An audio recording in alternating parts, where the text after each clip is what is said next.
출애굽기 17장입니다. 17장 1절부터 7절입니다. 교독하시겠는데요. 제가 먼저 읽겠습니다. 이스라엘 자손의 온 회중이 여호와의 명령대로 신 광야에서 떠나 그 노정대로 행하여 르비딤의 장막을 쳤으나 백성이 마실 물이 없는지라.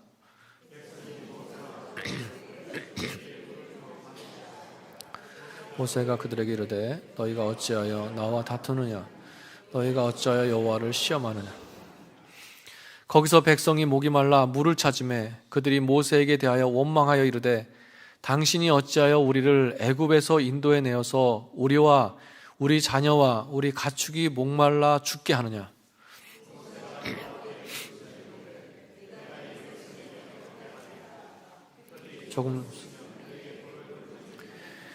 여호와께서 모세에게 이르시되 백성 앞을 지나서 이스라엘 장로들을 데리고 나일강을 치던 내 지팡이를 손에 잡고 가라.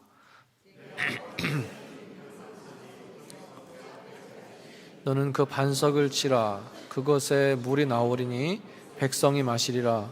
모세가 이스라엘 장로들의 목전에서 그들을 다 같이 읽겠습니다. 그가 그곳의 이름은 마사 또는 무리바라 불렀으니 이는 이스라엘 자손이 다투었으며 또는 그들이 여호와를 시험하여 이르기를 여호와께서 우리 중에 계신가 안 계신가 하였음이더라. 아멘. 아멘. 지금 이스라엘 백성이 홍해를 오른쪽에 끼고요, 남쪽으로 쭉 내려오고 있습니다. 마라, 엘림, 돕과 르비딤 그리고 신의 산, 이런 여정으로 지금 움직이고 있는 거예요. 출애굽한 지 한 달 만에 엘림과 신의 산 중간쯤에 있는 신광야에 도착했습니다. 그리고 배가 고파가지고 막 원망하는 이스라엘 백성에게 하나님께서 만나와 메추라기를 주셨어요. 그리고 그 만나를 통해서 안식일을 가르쳐 주시는 그런 내용들을 우리가 쭉 봤습니다. 오늘 말씀은요, 그 이스라엘 백성이 이제 신광야를 떠나서 르비딤이라고 하는 곳에 도착했을 때 일어난 일들입니다. 그러니까 신의 산에 거의 다 도착했을 때예요.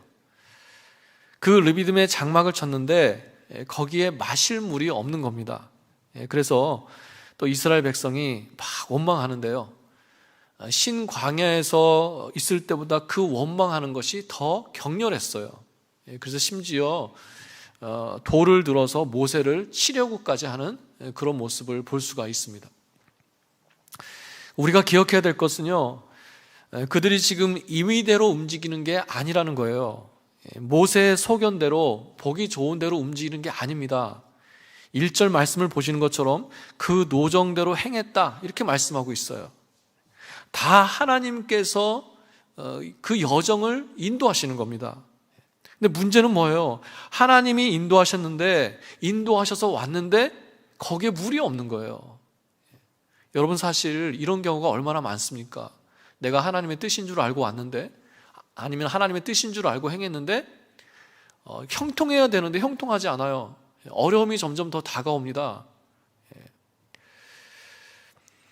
르비딤의 장막을 쳤으나 백성이 마실 물이 없는지라. 자, 그렇다면 어떻게 하면 됩니까? 제가 어떻게 하라고 그랬어요? 하나님 앞에 구하면 돼요. 인도하신 것이 하나님이신 것이 분명하다고 한다면 필요하면 구하면 됩니다. 그런데 보세요, 또다시 원망하고 불평하고 있습니다. 간구하는 것 대신 그들은 원망을 선택했다는 거예요. 여러분, 앞에서 하나님께서 만나와 메추라기라고 하는 기적을 통해서 그들의 배고픔을 해결하셨습니다. 그리고 원망하는 지금도 만나와 메추라기의 기적은 여전히 계속되고 있는 거예요. 그걸 체험하면서도 원망하고 있는 것입니다. 그러니까 얼마나 빨리 하나님의 은혜를 잃어버리는 거예요. 참 이해가 안 되는 부분이죠. 생각해 보면요, 물을 주시는 것보다 하늘에서 만나와 메추라기가 뚝뚝 떨어지는 것이 더 힘든 일이에요. 그렇지 않습니까? 그런 기적을 보여주신 하나님께서 물도 주실 수 있지 않겠습니까? 목말라 죽게 하실 거면 만나도 주지 않으셨을 거예요. 먹을 음식을 주신 하나님께서 마실 물을 주시지 않겠습니까? 그러니까요, 뭐 믿음까지는 안 바래요. 믿음까지는 몰라도요, 이 생각만 잘해도 알 수 있다는 겁니다. 그리고 이 목마름에 대한 문제는 하나님께서 이미 한번 해결하신 적이 있어요. 마라에서 쓴물을 단물로 변하게 하시는 그런 경험들이 이미 있습니다. 그러니까 우리가 이런 이스라엘 백성들의 모습을 보면서 그들의 불평, 불만이 도대체 어디에서 오는 것인가, 이걸 좀 더 분명히 알 필요가 있습니다. 그래서 우리가 알아서 경계해야 돼요. 나 자신을 한번 뒤돌아보자는 겁니다. 나는 어느 때 불평하고 원망하고 있는가? 가장 먼저는요, 지금의 현실에 대해서 만족하지 못할 때 불평하고 원망합니다. 어떻게 보면 당연한 거예요. 바로의 군대가 쫓아와서 안전하지 못할 때, 먹을 것이 없어서 배고프고 마실 물이 없어서 목마를 때, 그러니까 그런 현실적인 필요들이 채워지지 않았을 때 원망하더라는 거예요. 여러분, 그러나 좀 더 본질적으로 들여다보면요, 이 불평, 불만은 필요에 대한 문제가 아닙니다. 겸손에 대한 문제예요. 왜냐하면 그 필요에 대한 원망을 자세히 들여다보잖아요. 그러면 거기는 철저히 자기중심적인 사고가 있어요. 내 생각대로 채워지지 않을 때, 내 뜻대로 되지 않을 때 원망하게 됩니다.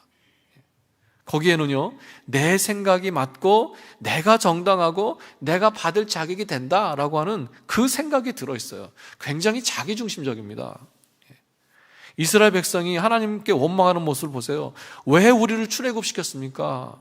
왜 우리를 배고프게 합니까? 왜 우리를 목마르게 합니까? 마치 당연히 받아야 될 것을 못 받는 사람들처럼 그렇게 말하고 있어요. 나만 생각하는 것, 그거 교만한 겁니다. 여러분, 당연히 받아야 될 게 어디 있겠어요? 우리 믿는 사람들에게 당연히 받는 게 어디 있습니까? 다 하나님의 은혜로 주신 거죠. 주신 은혜를 쉽게 망각하니까 원망하게 되는 거예요. 은혜로 주신 것들을 당연한 권리로 여길 때 만족하지 못하고 불평하게 되더라는 것입니다. 그래서 이 원망의 문제는요, 필요의 문제가 아니라 교만의 문제다, 이렇게 볼 수 있어요. 자신을 뒤돌아보면서 겸손한 사람은 불평하지 않습니다. 오히려 나에게 과분한 은혜라고 생각하면서 감사하면서 살아요.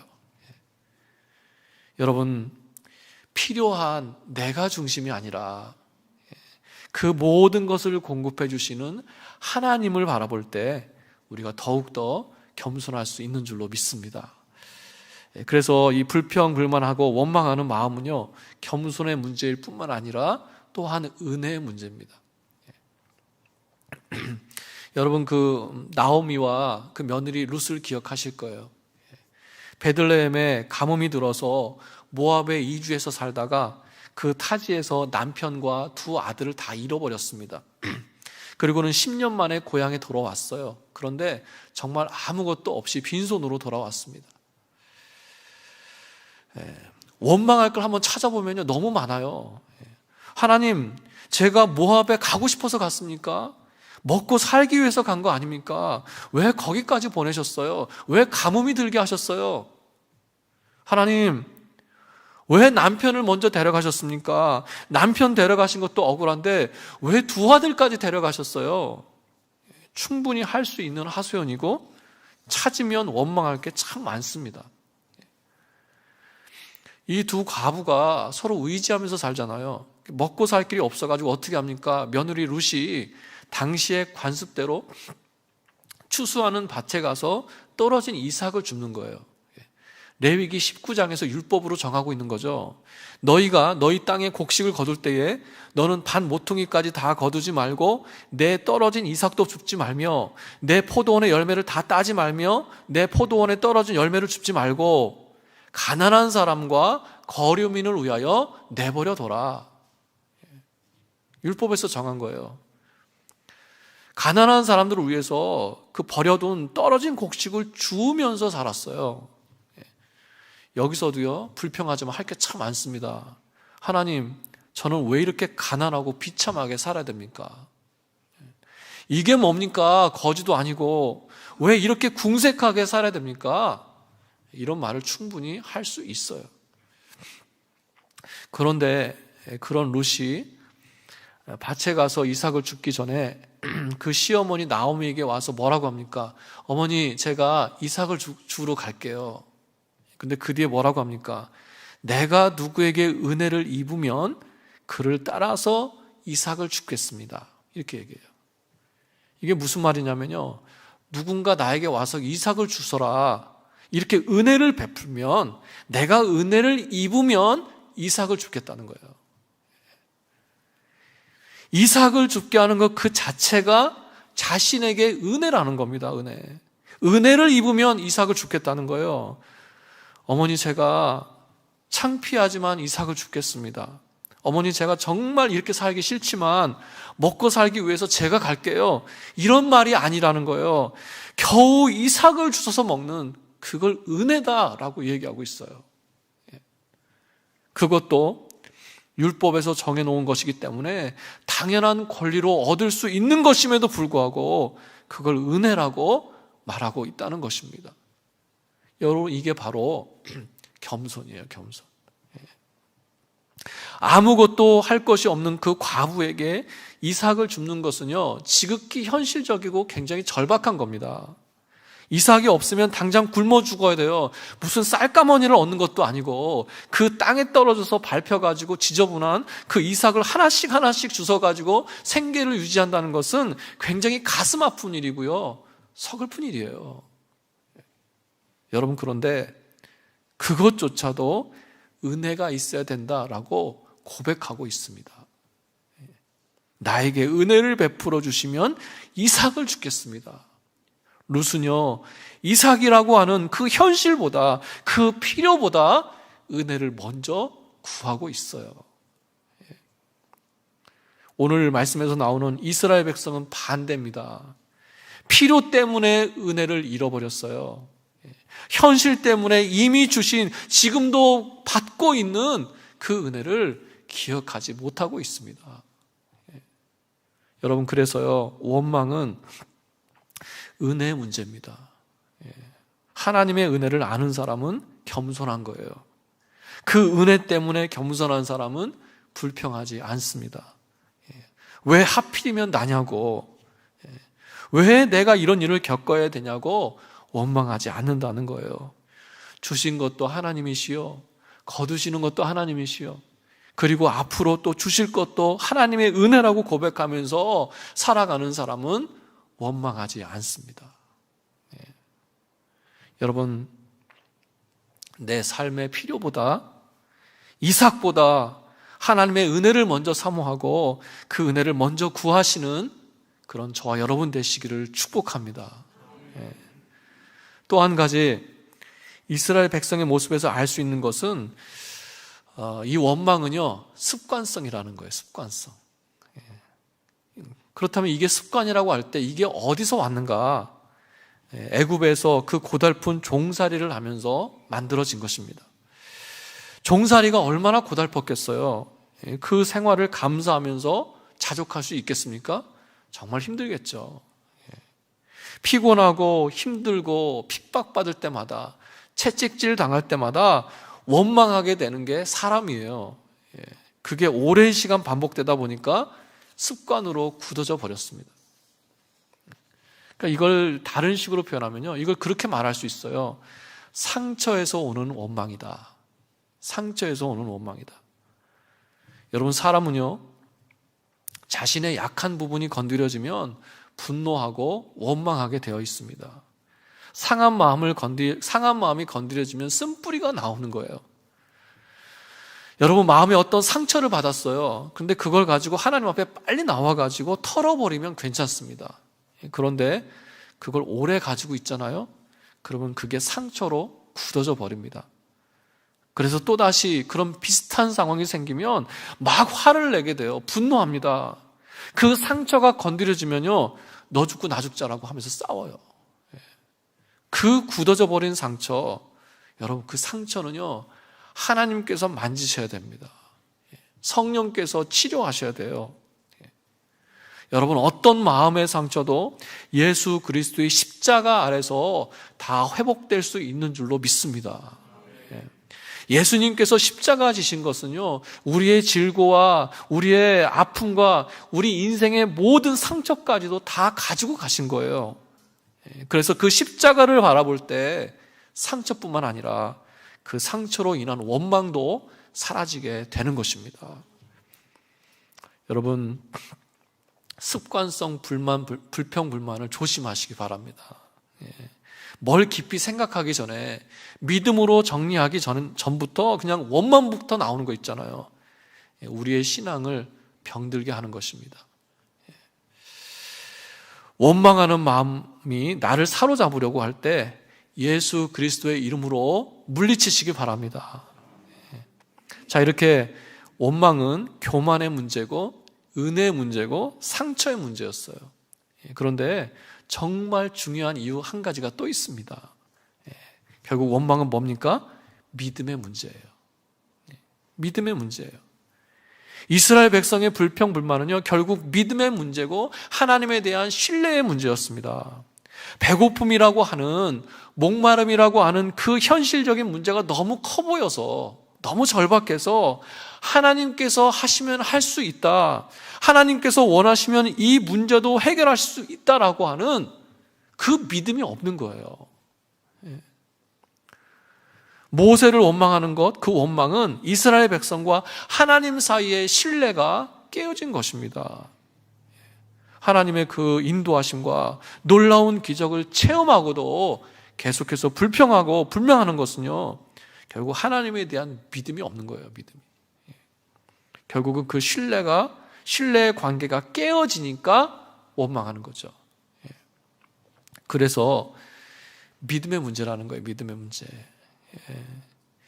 모세를 원망하는 것 같지만 그것은 결국 하나님에 대한 원망이다, 이런 말씀을 드렸습니다. 여러분, 2절 보시면요, 백성이 모세와 다투었다 이렇게 말씀하고 있거든요. 이 다투었다라는 말은요, 단순히 그냥 싸웠다 이런 의미가 아닙니다. 이 원문을 보면 다투었다는 말은 법정 용어예요. 법정에서 소송을 통해서 시시비비를 가리는 그 다툼과 논쟁을 의미하는 겁니다.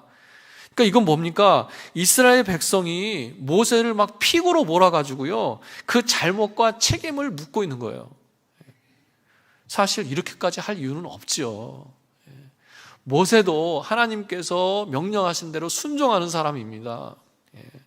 자기 백성을 긍휼히 여기면서 수고하고 섬기고 있는 거예요. 그런 모세를 재판장에다 몰아넣듯이 몰아넣고요, 돌을 집어서 던지려고 하는 거예요. 그런데 결국 그 모습이 모세가 아니라 결국은 하나님께 향한 것이라고 할 때, 그 다투었다라고 하는 말은요, 우리가 생각하는 것보다 굉장히 심각한 문제였어요. 그래서 모세가 어떻게 표현합니까? 너희가 어찌하여 여호와를 시험하느냐. 모세를 재판하고 시험한 것이 아니라 하나님을 시험한 모습이라는 거예요. 말하자면 그거죠. 하나님, 우리의 하나님인 걸 한번 증명해 보세요, 이런 거예요. 참 교만한 모습 아닙니까? 하나님을 시험한다는 거예요. 하나님을. 여러분, 우리가 자칫 내 마음의 분노와 내 마음의 그런 어떤 불평, 불만이 하나님을 불신하고 하나님을 시험하는 것으로 나타나서는 안 되겠습니다. 그걸 조심해야 돼요.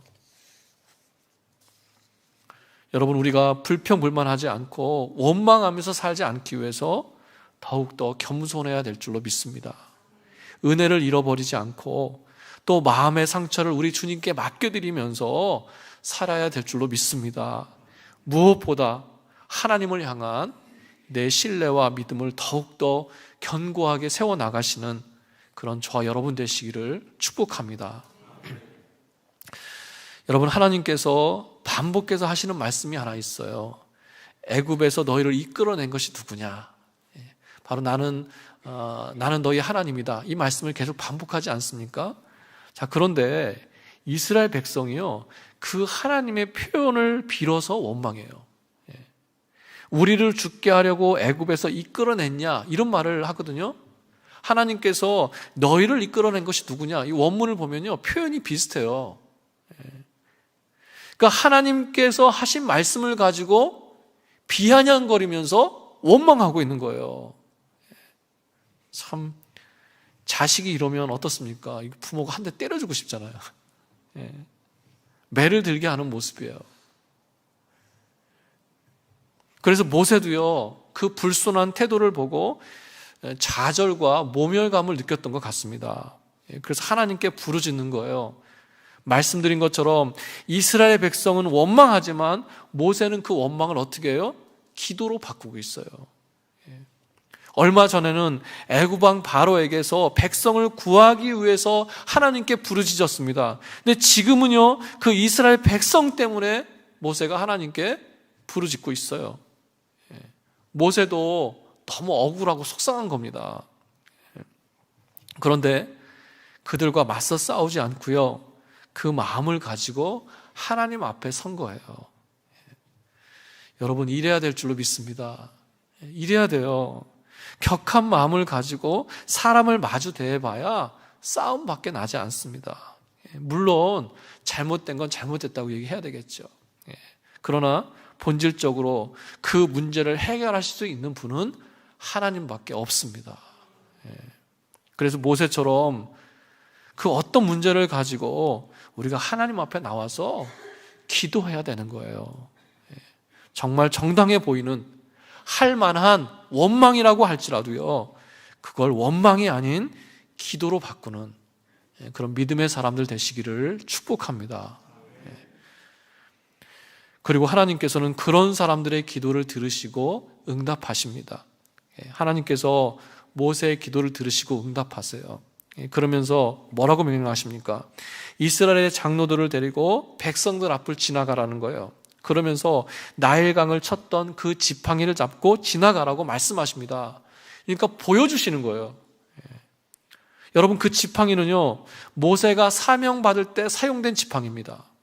그 지팡이는요, 애굽 왕 바로 앞에서 하나님의 명령을 선포할 때, 애굽에 10가지 재앙을 내릴 때, 또 홍해를 가를 때 사용했던 지팡이에요. 하나님의 역사하심을 보여주실 때마다 사용하신 도구라는 겁니다. 그러니까 지금 하나님께서는 백성들에게 그걸 보여주고 계시는 거예요. 백성의 원망 가운데 그 지팡이를 다시 한번 들어서 보여주십니다. 여러분, 그래서 그 지팡이를 모세가 들었을 때 이스라엘 백성은요, 그 지팡이를 통해서 역사하셨던 하나님을 기억해야 되는 겁니다. 그 지팡이는 그들을 돌보시고 인도하셨던 지팡이에요. 그러나 그 지팡이는 동시에 애굽을 심판하셨던 두렵고 무서운 지팡이입니다.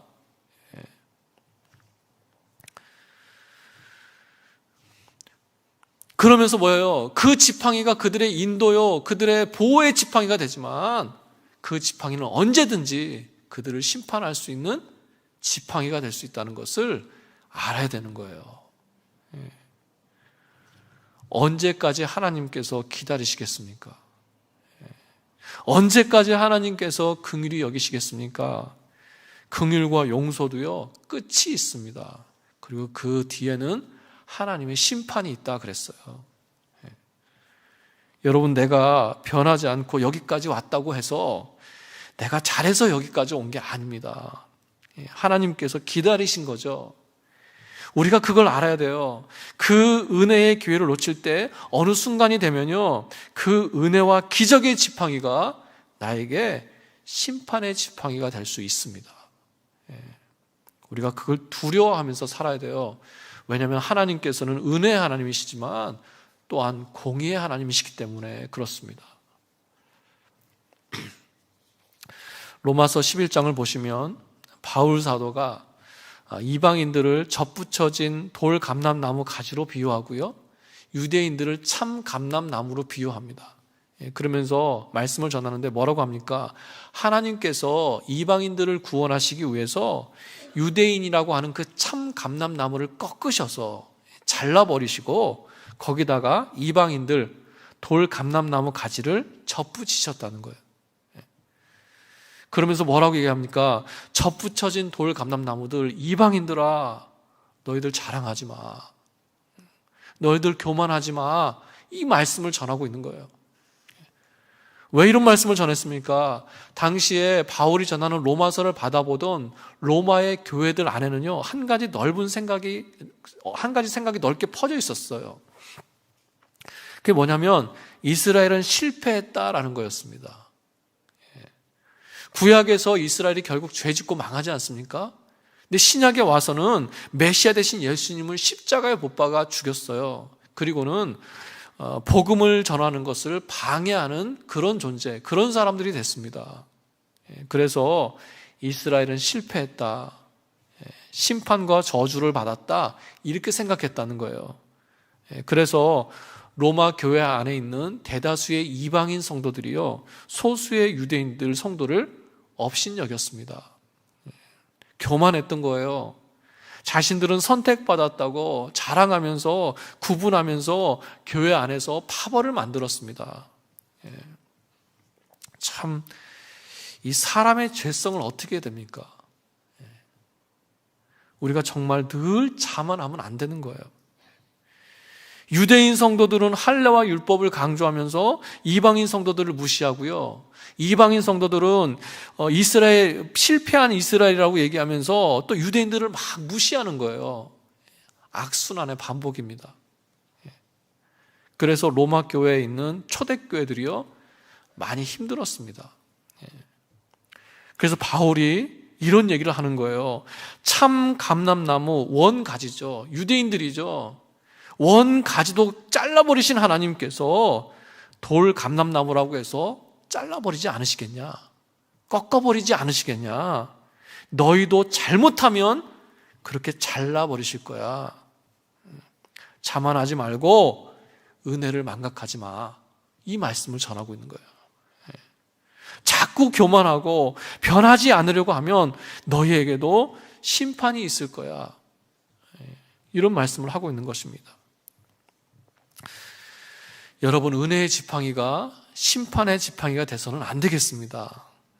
우리가 겸손함으로 진실함으로 하나님 앞에 나갈 때 그 지팡이의 은혜와 인도하심이 계속되는 줄로 믿습니다. 감사하게도 이스라엘 백성은 아직 은혜의 기간이었어요. 은혜로 채워주시는 때였어요.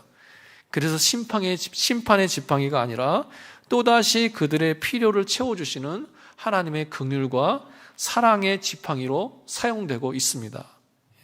그러니까 이건 정말 하나님의 은혜인 거예요. 그 은혜는 당연한 게 아닙니다. 그걸 당연한 권리로 생각하면 안 돼요. 그게 바로 교만이에요. 이스라엘 전체가 그 기적을 다 볼 수 없었기 때문에 그 대표가 되는 장로들을 나오게 하신 겁니다. 그리고 하나님께서 지시하신 대로 장로들 앞에서 바위를 쳤어요. 그 바위에서 물이 쏟아져 나와가지고 이스라엘 백성과 그 짐승이 그 물을 마시고 해갈할 수 있었습니다. 여러분, 민수기 20장을 보시면 거기에도 이 부분이 나와요. 근데 오늘 우리가 읽은 본문 내용에 안 나오는 부분들이 좀 나옵니다. 거기 보면요, 하나님께서 반석에게 명령해서 물을 내라 이렇게 모세에게 말씀하셨어요. 자, 그런데 모세가 어떻게 합니까? 반석에게 명령하는 대신 백성에게 가서 먼저 말해요. 반역한 너희여 들으라. 우리가 너희를 위해서 반석에 물을 내랴. 그 말씀을 보면요, 이 모세의 분노가 느껴집니다. 감정이 섞여 있어요. 그런 모세의 행동을 하나님 보시기에는 좋지 않았던 거예요. 불순종의 모습으로 보신 겁니다. 그리고는요, 물을 내는 과정을 봐도요, 하나님께서 하시는 것인데 마치 자신과 아론이 그 기적을 행하는 것처럼 말해요. 이것도 잘못된 거죠. 모세는요, 그저 하나님께서 지시하신 대로만 하면 됩니다. 자신의 감정도 있고 생각도 있지만 그런 자신은 가리고 하나님의 일을 하면 되는 거예요. 그런데 감정이 들어 있습니다. 그 감정을 말로 옮겼어요. 그 말을 행동으로 옮겼습니다. 그래서 지팡이를 지팡이로 반석을요 2번이나 쾅쾅 쳤어요. 혈기를 가지고 감정을 담아서 행동한 거예요. 다 불순종의 모습이었습니다. 그래서 결국은 물은 나왔지만, 마셨지만 그게 하나님께서 원하시는 모습은 아니었다는 거예요. 그래서 하나님께서 모세에게 뭐라고 말씀하십니까? 나를 믿지 아니하고 이스라엘 자손의 목전에서 나의 거룩함을 나타내지 않았다, 이렇게 말씀하십니다. 그러니까 하나님의 거룩함이 훼손됐다, 이런 뜻이에요. 결국은 그 일로 인해서 모세와 아론이 가나안 땅에 들어가지 못하지 않습니까? 그러니까 모세와 아론이 마치 자신들이 물을 주는 것 같이 했던 그 교만함이나 또는 분노를 담아서 반석을 친 것이나 이것은 하나님의 거룩함을 훼손했다는 거예요. 여러분 한번 생각해 보세요. 백성들은요 모세의 말이나 행동을 보고 하나님을 생각했습니다. 그러니까 하나님께서 그러실 거다 이렇게 생각한 거예요. 하나님께서도 저렇게 우리에게 화가 나셨겠구나. 하나님께서도 저렇게 우리에게 말하시겠구나. 물론 하나님께서는 모세를 통해서 자신을 드러내시는 부분들이 많이 계셨어요. 그런데 지금은 아니에요. 지금은 모세의 개인적인 감정과 생각 때문에 하나님의 뜻하심이 그대로 드러나지 못했다는 거예요. 하나님보다 모세 인간 자신의 부족함이 더 드러났습니다. 그것이 바로 하나님의 거룩함을 훼손시켰다, 이렇게 말씀하고 있는 거예요. 그러니까 이런 말씀들을 보면요 아무리 모세라고 해도요, 모세보다 더 대단한 사람이라고 해도요 역시 하나님 앞에서는 겸손해야 됩니다. 하나님의 일을 감당하고도 책망받는 이유는 뭡니까? 자신의 감정과 생각으로 일했기 때문이에요. 절제하지 못했기 때문입니다. 여러분, 우리가 하나님의 일을 하면서 이런 우를 범하지 않도록 늘 조심하고 경계해야 될 줄로 믿습니다. 모세 하면 참 성경에서 대표적으로 꼽는 그런 온유한 사람 아니겠습니까? 성경에서 온유라고 하는 단어를 가장 먼저 사용된 사람이 모세였어요. 모세는 온유함이 지면의 모든 사람보다 더하더라. 그 당시에 가장 온유한 사람이었다, 성경이 이렇게 평가하고 있는 겁니다. 사실 하나님께서 그렇게 다듬으셨죠. 모세는요 애굽의 왕자로 있을 때 그 분노와 혈기를 참지 못하고 사람을 쳐서 죽였던 사람이었어요. 그런데 하나님께서 오랜 시간을 통해서 모세를 온유한 사람으로 만드셨습니다. 그런데 그런 모세도요 감정적으로 격동했을 때 실수했다는 거예요. 좀 억울할 수도 있습니다. 다른 것도 아니고 하나님에 대해서 불신하는 백성에 대해서 분노한 거잖아요. 어떻게 보면 하나님 대신 화낸 거예요. 그런데도 그 모습은 결코 하나님께서 원하신 모습이 아니었다는 겁니다. 여러분, 우리라고 다르지 않습니다.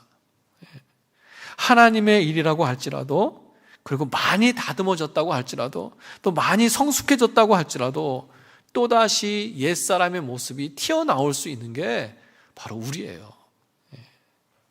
여러분, 다른 방법이 없습니다. 늘 근신하면서 절제해야 될 줄로 믿습니다. 예전에 잘했어도 다 됐다고 너무 안심하지 마세요. 그저 지금의 모습에 최선을 다하면서 성실하게 순종해 나가시는 그런 저 여러분 되시기를 바랍니다. 그게 바로 교만을 이길 수 있는 방법이에요. 여러분, 모세가 반석을 치자 물이 솟아나와서 온 백성과 짐승들이 그걸 마셨습니다. 민수기에 나오는 내용이에요. 또 시편 105편 41절을 보시면 반석을 여신즉 물이 흘러나와 마른 땅에 강같이 흘렀다, 이렇게 말씀합니다. 여러분, 그런데 그거 아십니까? 그 물이 흘러나온 그 반석은 누구를 상징해요? 예수님을 상징해요. 예수 그리스도를 상징합니다. 모세가 친 반석은 예수님을 상징한다는 거예요. 그래서 바울이요 고린도전서 10장에서 이렇게 말씀하고 있습니다. 모세에게 속하여 다 구름과 바다에서 세례를 받았고, 지난번에 말씀드렸죠. 홍해를 가르고 물 가운데를 가르고 지나간 것이나 구름 아래서 지나간 것을 세례로 비유한다고 그랬습니다. 그리고 또 뭐라고 합니까?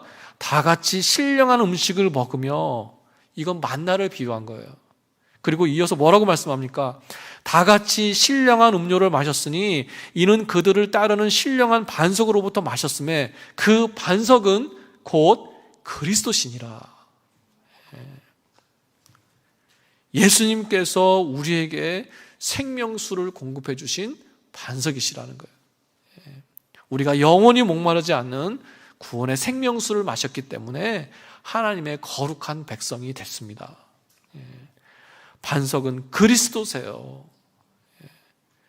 그래서 이걸 그렇게도 얘기합니다. 하나님께서 시내산에서 율법을 주셨잖아요. 근데 율법을 주시기 전에 르비딤에서 먼저 은혜를 주셨어요. 시내산에서 율법을 주시기 전에 예수님으로 상징하는 그 반석에서 생명수를 먼저 주셨다는 겁니다. 그래서 율법보다 은혜가 먼저다, 이렇게 얘기해요. 은혜가 율법보다 앞선다, 이렇게 말씀하고 있는 것입니다. 바로 저와 여러분은 그 은혜를 받은 사람들입니다. 그 은혜로 살아가는 사람들이에요. 여러분, 반석 대신 예수 그리스도의 그 은혜가 늘 앞서시는 그런 저 여러분 되시기를 축복합니다. 나의 구원의 반석 되신 예수님, 나에게 생수를 공급하셔서 내 영적인 갈급함을 늘 채워주시는 그 예수님, 나를 영원히 목마르지 않게 하시는 그 반석이 되시는 예수님을 바라보시는 그런 저 여러분 되시기를 축복합니다. 여러분 7절 말씀을 보시면요, 그곳 이름을 마사 또는 무리바라 불렀으니 이는 이스라엘 자손이 다투었으며 또는 그들이 여호와를 시험하였다, 이렇게 말씀합니다. 사실 한번 생각해 보면요, 이 무리바는요 하나님의 은혜가 임한 곳이에요. 그렇지 않습니까? 필요를 채워주신 곳이에요. 하나님의 기적이 임한 곳입니다. 그런데 그 무리바가 하나님과 다투었다라고 하는 뜻이 됐어요. 하나님을 시험했다라고 하는 마사가 돼버렸습니다. 은혜가 임한 곳인데 불명예스러운 이름이 붙었어요. 참 안타까운 거죠. 여러분, 내게 은혜로 주신 것들이 이런 무리바가 되지 않도록, 또 나에게 기적으로 주신 것들이 이런 마사가 되지 않도록 우리가 늘 조심하고 영적으로 깨어 있어야 될 줄로 믿습니다. 모세도 아니고 백성도 아니고 심지어 지팡이도 아니고 생수를 공급해 주시는 그 반석 대신 예수님만 바라볼 때 우리가 그렇게 살 수 있는 줄로 믿습니다. 그런 저 여러분 되시기를 축복합니다. 오늘 말씀을 통해서 또 한 번 원망하는 것, 불평불만하는 것에 대해서 말씀을 드렸습니다. 불평하지 않기 위해서 더욱더 겸손해야 될 줄로 믿습니다. 주신 은혜를 기억하고 마음의 상처를 우리 주님께 맡기고 무엇보다 하나님을 향한 내 믿음과 신뢰를 견고하게 세워나가야 될 줄로 믿습니다. 또 은혜와 공의에 대해서 말씀을 드렸어요. 하나님의 은혜의 지팡이가 심판의 지팡이가 될 수 있다는 걸 기억하면서 살아야 될 줄로 믿습니다. 하나님의 말씀대로 순종하는 것 말씀드렸어요. 자만하지 말고 근신하면서 늘 스스로 절제해야 될 줄로 믿습니다. 그 모든 것을 가능케 하시는 게 뭐라고요? 우리의 반석 대신 예수님을 믿고 의지하며 살아가는 것인 줄로 믿습니다.